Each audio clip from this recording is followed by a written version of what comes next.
हमने देखा national conference जम के दोबारा आई। हमने देखा जब 90 में हालात खराब हो गए, मिलिटेंसी हो गई और लोगों ने कहा खत्म की नेशनल कॉन्फ्रेंस कहाँ रही, वो तो उसका नामो निशान मिट गया है। और हमने देखा वो नेशनल कॉन्फ्रेंस 96 में लैंडस्लाइड विक्ट्री से वापस चुन करके आई। और हमने देखा जब पीडीपी और कांग्रेस का इतिहास 2002 में बना, हमने ये सुना, हमें सुनाया कि खत्म की अब कब नेशनल कॉन्फ्रेंस आएगी। नेशनल कॉन्फ्रेंस फिर लैंडस्लाइड विक्ट्री से आ गई और हुकूमत की। हमें अपनी ताकत को अंडर एस्टिमेट नहीं करना है। हमने ये नहीं सोचना है कि हमारा वोटर गरीब है, पसमानदा है, तो ये कोई इम्पॉर्टेंट वोटर नहीं है, ये कोई इम्पॉर्टेंट वर्कर नहीं है। नेशनल कॉन्फ्रेंस की पॉलिसीज, नेशनल कॉन्फ्रेंस के प्रोग्राम जरा वर्कगर्दानी कर लीजिए, जरा देख लीजिए, वो तारीख की किताबें खोलिए, उसमें पता चलेगा नेशनल कॉन्फ्रेंस ने जब काम किया, जब हुकूमत की, गरीबों के लिए पॉलिसीज बनाई, बेरोजगारों के लिए पॉलिसी बनाई,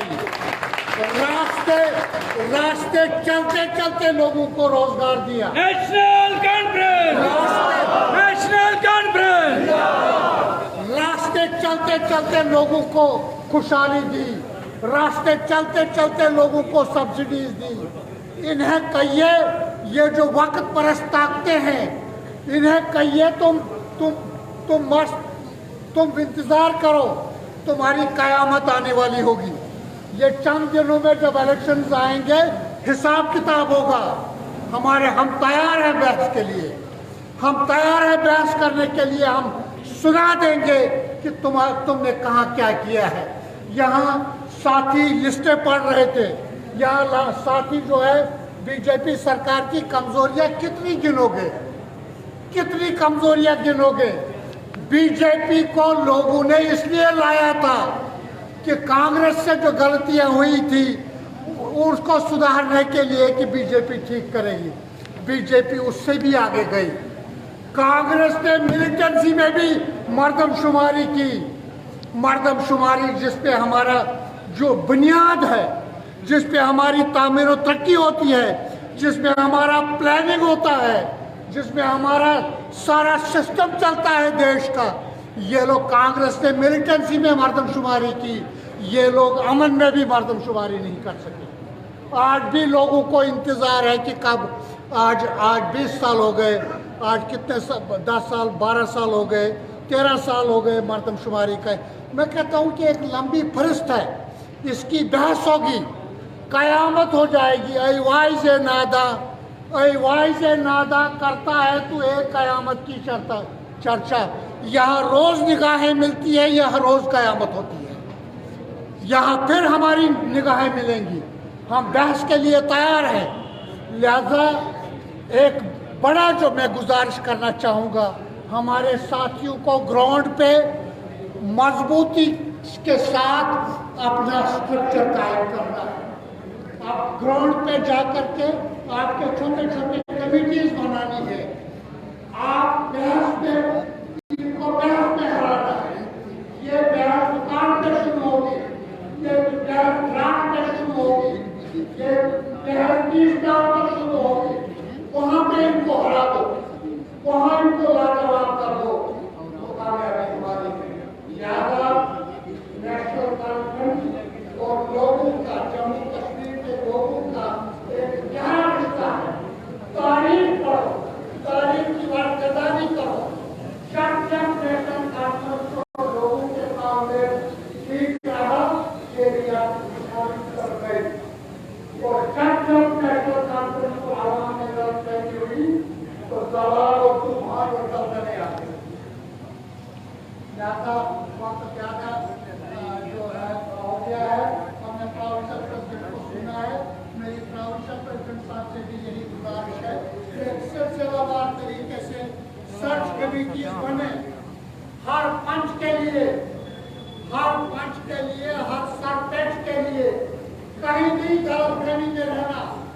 एक जमाने में ये भी सोच थी रियासत में कि जनाब हम कहाँ यहाँ BDC बना सकेंगे, हम यहाँ ब्लॉक डेवलपमेंट कौंसिल नहीं बना सकेंगे। यहाँ के ब्लॉक प्रेसिडेंट को और उनके साथियों को और बाकी लोगों ने जिन्होंने काम किया, प्रॉपर रियासत में तारक साहब और इनके साथियों ने ब्लॉक डेवलपमेंट कौंसिल पे कब्जा किया। कौन कहता था यहाँ BDC में हम जीतेंगे? हम सब भूल रहे थे सारी सीटें। हम कहते थे सिर्फ रियासत की सीट हम जीते तो एक जो है ये पार्टी थी और कारकुन थे, वर्कर्स थे, लिहाजा हम सबको मिलकर काम करना है। हमारे दिनों, आने वाले दिनों में गलतफहमी की कोई गुंजाइश नहीं है, लापरवाही की कोई गुंजाइश नहीं है। कयामत होने वाली है आने वाले इलेक्शन में, कयामत। इश्यूज ऐसे हैं, मसले ऐसे हैं, लिहाजा उस कयामत के लिए तैयारी करें। साथ ही जो है वो ये जो यहाँ हमारी टीम रियासी डिस्ट्रिक्ट हेडक्वार्टर पे काम करती है, इनके ये वक्तन फवक्तन आपको तकलीफ देते रहते हैं, चले आया करें। मैं सोचता था कि कुछ हालात ऐसे हैं कि हम ज़्यादा तो दे नहीं सकते, हम कम से कम एक वर्कर को सिर्फ एक छोटा सा टिफ़िन भेज दें ताकि वो घर से उसी में 2 फुलके। और ये जमात जहाद से चली है, ये जमात जदोजहद से चली है, तब जाके यहाँ तामीर और तरक्की हुई है, तब जाके लोगों को हुकूक हुए हैं। तो आप सबका बहुत बहुत शुक्रिया। स्टेट सेक्रेटरी आपका बहुत बहुत शुक्रिया, आपने टाइम दिया। Thank you. अभी आपने अब्दुल करीम मलिक साहब की बलबला अंगेज तकरीर सुनी है, तो अब वक्त होने वाला है, सिर्फ 2 ही आदमी रहेंगे।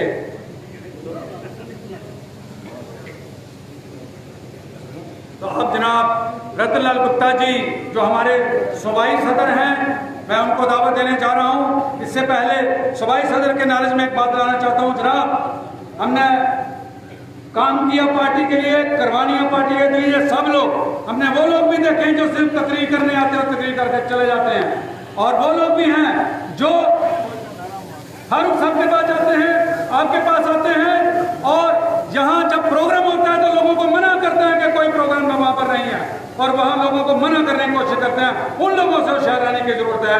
तो अब मैं जनाब रतनलाल गुप्ता जी, उनसे मैं गुजारिश कर दूंगा वो आएंगे। रतनलाल गुप्ता जी, रतनलाल गुप्ता जी, नेशनल कॉन्फ्रेंस, डॉक्टर फारूक अब्दुल्ला, जनाब उमर अब्दुल्ला साहब, बहुत बहुत शुक्रिया रतनलाल गुप्ता।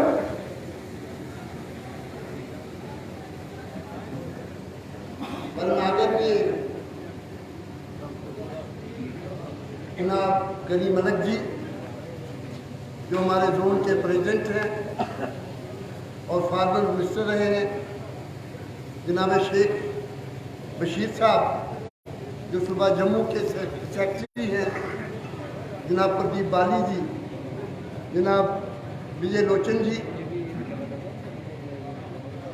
हमारे आज की सदारत कर रहे हमारे डिस्ट्रिक्ट के प्रेसिडेंट जनाब जगीर लाल जी, हमारे डिस्ट्रिक्ट के SC सेल के श्री चरणदास जी, हमारे ST सेल के चले गए हैं सादक साहब, शायद तबीयत ठीक थी उनकी, यहाँ पे हमारे यूथ के बैठे हुए प्रेसिडेंट, हमारे ब्लॉक प्रेसिडेंट जनाब राजकुमार जी, ब्लॉक प्रेसिडेंट तो एक दिन का कन्वेंशन जो है वो रखा गया है नेशनल कॉन्फ्रेंस द्वारा रियासी के संजोगढ़ में, जो इस समय चल रहा है। और रतनलाल गुप्ता जी जो कि प्रोविंशियल प्रेसिडेंट है नेशनल कॉन्फ्रेंस के, वो यहाँ पर पहुँचे हैं और इस समय उनका भाषण जो है वो चल रहा है।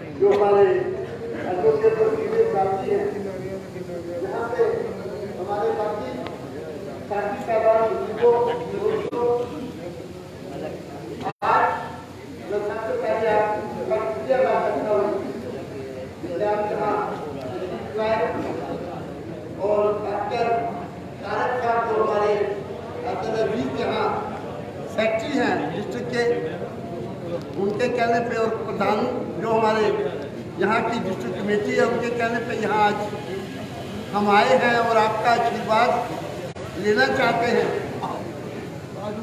आज मेन मकसद जो था हमारा यहाँ आने का कि हम ऑर्गेनाइजेशन को ज़्यादा से ज़्यादा मजबूत करें।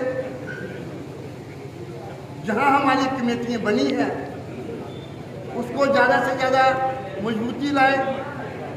हमारी ब्लॉक कमेटी यहाँ बनी है उनको ज़्यादा से ज़्यादा मजबूत करें। और सबसे बड़ी बात यह है कि तारक साहब ने और जितने यहाँ बोलने वाले साथी थे उन्होंने आजकल के हालात पे यहाँ तबसरा किया। इसमें कोई दो राय नहीं है कि ये जो परेशानी है और दिक्कतें और मुसीबतें सिर्फ रियासी के एरिया में नहीं बल्कि पूरे जम्मू कश्मीर के अंदर है। बेरोजगारी आपके सामने है। हमारे बच्चे जिन्होंने डिग्री की है, कोई पीएचडी है, कोई एलएलबी है, कोई डॉक्टर है, कोई इंजीनियर है, किसी ने एमए की है, लेकिन सड़क की धूल चाट रही है। बच्चों को आज नौकरियां नहीं मिल रही है। पूरे हिंदुस्तान के अंदर सबसे ज्यादा अनएम्प्लॉयमेंट जो है, बेरोजगारी का जो रेट है वो सबसे ज्यादा जम्मू कश्मीर के अंदर है। दोस्तों, जम्मू कश्मीर के लोगों को इस सरकार ने, सेंट्रल सरकार ने जिस तरह धोखा दिया, यहाँ के लोगों की इज्जत और आबरू, शिनाख्त जिस ढंग से उन्होंने शमशेर छीनी है वो आपके सामने। 5 अगस्त 2019 के अंदर पार्लियामेंट के अंदर जब जो वाक़यात हुए उस वक्त ये कहा गया कि जम्मू कश्मीर के लोगों बहुत गरीब है, वहां बड़ी बेरोजगारी है और जम्मू कश्मीर के अंदर हम इतनी इंडस्ट्री लगाएंगे। ये अमित शाह जी ने पार्लियामेंट के हाउस के अंदर कहा, इतनी इंडस्ट्री लगाएंगे, करोड़ों रुपया यहाँ लगाएंगे ताकि कोई भी हमारा बच्चा बेरोजगार नहीं रहेगा। आप मुझे बताइए, उस वक्त तो 60% रेट था, आज 24% रेट है अनएम्प्लॉयमेंट का, बेरोजगारी का। कितने बच्चों को इन्होंने नौकरी दी, कितने एरिया के अंदर इंडस्ट्री लगी। आज हमें बताइए, जिस ढंग से आज कीमतें बढ़ रही, अंदाजा लगाइए कि जिस सिलेंडर 400 रुपए में मिलता था, मेरे साथियों ने सभी ने कहा आज 1200 रुपए इसका मिल रहा है। पैसे कहां से लाएंगे? गुर्बत बढ़ी है, गरीब से गरीब लोग होते जा रहे हैं, कोई साधन कमाई का नहीं है, बच्चे को नौकरी नहीं है। जिस बेचारे ने छोटा मोटा रोजगार अपना किया है, दुकान छोटी सी बनाई है, और पिछले दिनों से आपने देखा ही है कि पीला पंजा जो था वो उनके पीछे लग गया। छोटी छोटी दुकानें, छोटे छोटे मकान, आज प्रॉपर्टी टैक्स की बात कर रहे हैं आप। जम्मू कश्मीर के अंदर इन्होंने प्रॉपर्टी टैक्स लगा दिया है और उन घरों को लगा रहे हैं जो 2 मरले, 3 मरले, 4 मरले, 5 मरले, 10 मरले में पेट काट काट के जिस गरीब ने वो मकान बनाया, 2, 3, 4 कमरे बनाए अपने परिवार के लिए, आज उसको प्रॉपर्टी टैक्स लगाने जा रहे हैं। जिसने छोटी सी दुकान ली है, दुकान को चला रहा है, अपने बाल बच्चे का पेट पाल रहा है, आज उस दुकान को गिराने की बात की जा रही है। जिसकी 4-4, 5-5, 10-10 कनाल जगह है, जो शेख साहब ने दी थी, उस वक्त कानून बना था कि जिसके पास 182 है, उससे ज्यादा हो तो जमीन दे दीजिए, और वो जमीनें बेजमीनों वालों को दी गई, मजदूरों को दी गई जो बोता था। आज वही जमीनें वापस ली जा रही है। क्या ये आरोप पूरा के अंदर? उस वक्त नेशनल कॉन्फ्रेंस ने ये नहीं देखा